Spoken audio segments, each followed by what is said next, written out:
Hello aspirants, this is me Yasmin Gill presenting to you the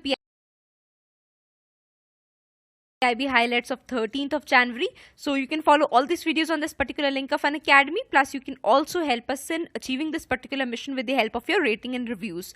Also, before we move on, wish you and your family a very happy Lodi. So let's begin. Firstly, we have under society related issues, random collections. So you need to remember that Alma Ata declaration is related to health for all, a very old declaration but often mentioned. Other than that, today we have Makar Sankranti. So Makar Sankranti symbolizes Uttarayan, that is the northward movement of the sun. Also, this particular festival is celebrated with different names all over the country. For example, Makar Sankranti is one, Pongal is another. So, do mention in the comment section where is Pongal celebrated. Plus, along with it, Northeastern Ministry has celebrated Bihu. So, these are all harvest festivals. Other than that, we have a donor house complex coming up at Guwahati in Assam. Next, we have expert group on SECC. There's nothing to do with the small s. This is by mistake printed. So, what is SECC? Very famous, it is socio-economic caste census, was too much in controversy when it came up. So Ministry of Rural Development is trying to use this particular census for beneficiary identification. So good enough, and an expert group has been set up to check into what might be the benefits of such a program or such a census under the chairmanship of former Finance Secretary Shri Sumit Bose. So this group has concluded certain things. What are they? Firstly, such a census would help in improving the efficacy of government programs, plus there will be improved outcomes.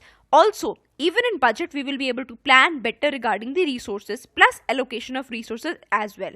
Overall level, if we look at it, this will go much beyond a regular census and will turn into a social registry information system. Do use this term as such, SRIS, Social Registry Information System. So this is how SECC will benefit. Other than that, he had mentioned a precautionary point, that is, this particular census would need timely updation, and to enable to do this timely updation, a lot of burden might be put on public resources as well. Next, Silver Jubilee celebrations of NBCFDC, that is National Backward Classes Finance and Development Corporation. So this particular thing, it comes under Ministry of Social Justice and Empowerment, incorporated as a company, not-for-profit company under Companies Act 1956, with the very basic objective evident from the name itself, in order to develop backward classes economically. So they provide easy financing. How? Through state channelizing agencies. So there are certain state channelizing agencies which are selected by the state or the UT to provide finance. Other than that, even self-help groups are coordinated. Lastly, last point is not that important. So in this particular session, Ministry of Social Justice came up with two initiatives. One is Hamari Kahani, which is a short film, and another one is a book titled Safalta Ki Kahaniyan. So not that important, though you may go through it. Next, under political governance, we have access to justice for marginalized persons. So this is a combined project. It's a project between Government of India and United Nations Development Program. In India, it is handled by Department of Justice, Ministry of Law and Justice. So particularly to provide justice to marginalized people, that include mainly poor, women, scheduled castes, scheduled tribes and minorities. Right now, it is being implemented in only 8 states of India. So do not remember all those states. Just do remember that it is not implemented throughout the country. Also, it is being implemented in phases. So firstly, phase 1 took place from 2009 to 2012, and phase 2, which is currently continuing, it is for a 5-year period from 2013 to 2017. That is, it will end this particular year, and therefore it's important. This is to provide justice to marginalized people. Next, water related issues. So in the inaugural session of Jal Manthan 3, which is a conference done by Ministry of Water Resources, there were certain small points related to water and its reforms. So you may mention these points in some or other way in your answers. So one point is that there are water user associations which are formed at ground level, but they are seen not to be performing well up to their mark, and therefore now government is trying to, and the ministry is trying to collaborate with the help of NGOs to enable them to perform better, and their good performance will enable the success of programs such as Accelerated Irrigation Benefit Program, Pradhan Mantri Krishi Sinchai Yojana, etc. Also, see, water is something which is very much implemented at the ground level, right? So we know programs such as integrated watershed management require a lot of people participation. So this is something which ministry also understands, and it has said that now Jal Kranti has to be converted into Jan Kranti, whereby people participation is being focused on.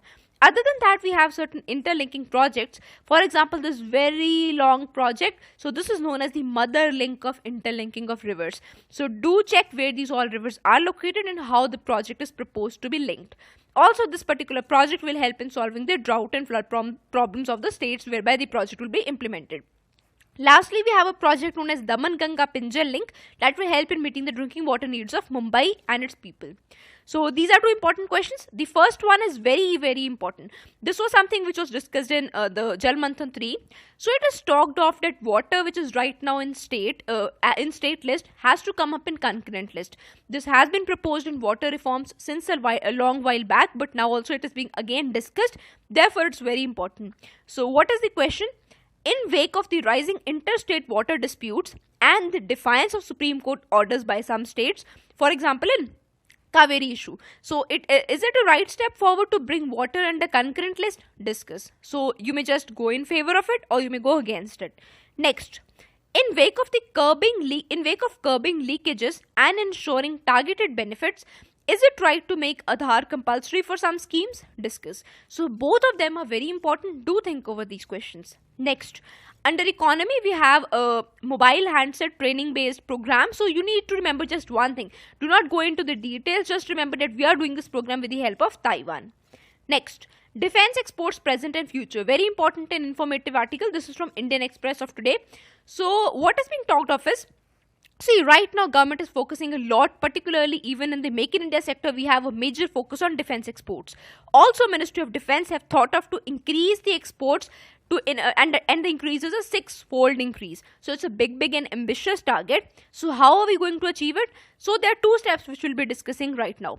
In the past 3 years, how did the exports rise and what might be the challenges from here on? So if you look at the past 3 years, the exports have risen owing to various factors. For example, we'll go through the factors. Firstly, no objection certificate requirement has been done away with in few things. For example, in dual use items. So items which are used for both civilian and military purposes, they do not require NOC. Other than that, see, there is a provision. For example, there is a company from India that wants to export some of its equipment to a foreign country, say to Britain. Now, it has to ensure, Indian company has to ensure that that particular component is not used by Britain or not sold by Britain to some adversary of India, for example, say Pakistan. So, they have to get an end-use certificate signed.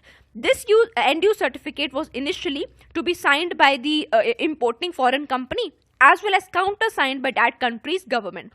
So almost every component had to be done like this and it was a cumbersome process. But now what has Government of India done? Only certain critical items need the counter signature. Otherwise, only the importing foreign country signature is enough. So that's a sort of ease of doing business. Next, there were certain defense public sector units which were quite burdened with the domestic orders and domestic demand. So in that context, they were granted 10% dispensation for exports. Also a very good step, boosting the private collaboration in the defense manufacturing. So what is government doing is government is involving private manufacturer in its official visits. For example, L&T, that is Larsen and Torbro, has become a part of government to government talks with South Korea and Turkmenistan. So, but still there are a lot many challenges ahead. Which are they? Firstly, the current exports are mainly limited to protective equipments, offshore patrol vessels, spare parts, etc. So we need to grow more into this sector and need to establish more of a name in this particular sector. Also, see, what are the things we can export? Just think over it.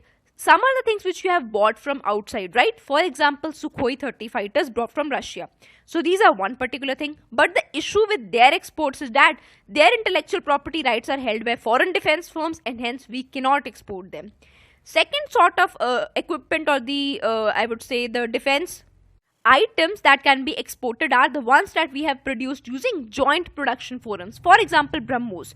But such exports also require approval of, for example, say BrahMos board, so it is sometimes a cumbersome process. Thirdly, we can export something which we have indigenously produced, for example Akash missiles, which we are right now trying to export to Vietnam and Thailand as well. So, but in this case, see, any country, why would any country buy India's indigenously produced things? Because see, we have to prove our caliber, right? So we have to induct those weapon systems firstly in our own Indian armed forces, and have to prove their proper testing and induction. Only then will some country buy it. So this takes a lot of time. So for example, recently we came up with new artillery guns by the name of advanced towed artillery gun. But this artillery gun, in order to be exported, will take a lot many years, because firstly their metal have to be proved in the country itself. Also, Government of India has to keep a check on the fact that whatever we export or whatever the technology we have do not get transferred to the adversary's hands, for example, countries such as Pakistan. So we have to keep a check, and therefore we try to avoid exporting military platforms with the neighborhood countries. Lastly, last is a very blunt sort of point to do mention in a sugar-coated sort of manner. The biggest challenge for defense exports is the political leadership itself and the bureaucracy itself, because it takes a lot of, it involves a lot of red tapeism. So you can mention that, but in a sugar-coated manner. Next. Under science and technology, we have anti-science culture growing. This is also a very important issue. So this was one issue which was spoken of at Nobel Prize Series India program, organized with the help of Sweden by Ministry of Science and Technology. So amazingly, this anti-science culture is more in West, and this is mainly because of the frustration of people who could not benefit from the developments in science and technology, and they were left behind. So it is their frustration, and today they are rejecting the science and tech related developments. So think, for example, say we have government genetically modified crops, right? So see, last year even states such as Punjab, they saw whitefly attack on cotton, right, whereby genetically modified crops could not perform well. So farmers then they resorted to indigenous varieties and rejected the technology. So in that context, that is one small point. Other than that, there are a lot many points. So how is such a culture evident? How do we see the signs of such a culture coming up? For example, very big sign is Donald Trump. He doesn't agree to environmental change at all. He says climate change is a mere myth, and even threats to pull out US from the Paris Agreement. Then we have some people in California have rejected their kids getting vaccinated against measles vaccine. Next we have, see, okay, this is one, these are two evidences. Other than that, what can we do from here? See, previous crises such as world wars that drove people towards science. So new crises such as climate change and population explosion might again drive the same interest back. Other than that, we need 3E approach, that is engagement, encouragement and education. So this is a question which you may think upon. It is related to the anti-science culture in India. So under security related, quickly we have Naxal numbers here.